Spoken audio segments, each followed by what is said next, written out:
80 कोटी जनतेला काय मिळालं? पेट्रोल, टॅक्स, महागाई, बजेट 2026 मध्ये तुमच्यासाठी काय स्वस्त, काय महाग, एक कटिंग मराठी सोबत जाणून घेऊया. शेवटचा पॉइंट ऐकून तुम्हालाही धक्का बसेल. बजेट 2026 म्हणजे या वर्षी सरकारी तिजोरीतील पैसा कुठे खर्च होणार हे सांगणारा अहवाल. 2026 मध्ये सरकारने पुन्हा एकदा इन्फ्रास्ट्रक्चरवर भर दिला आहे. प्रश्न असा आहे, रस्ते, रेल्वे, प्रोजेक्ट याचा सामान्य माणसाला काय फायदा? कारण इन्फ्रास्ट्रक्चर म्हणजे जॉब्स, बिझनेस आणि ग्रोथ.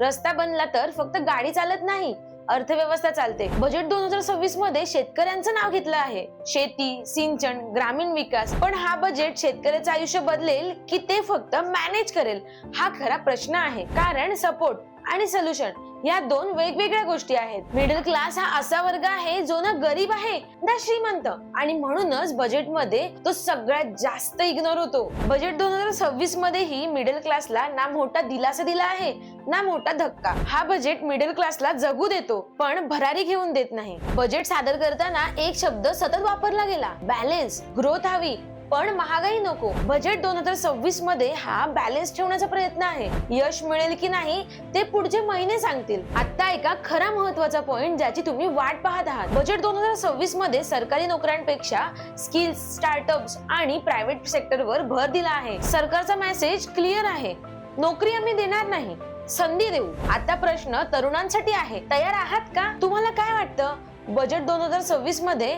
कोणाला फायदा होईल आणि कोणाला तोटा? कमेंट मध्ये नक्की सांगा. आणि असेच इंटरेस्टिंग अपडेट मिळवण्यासाठी एक कटिंग मराठीला आता सबस्क्राईब करा.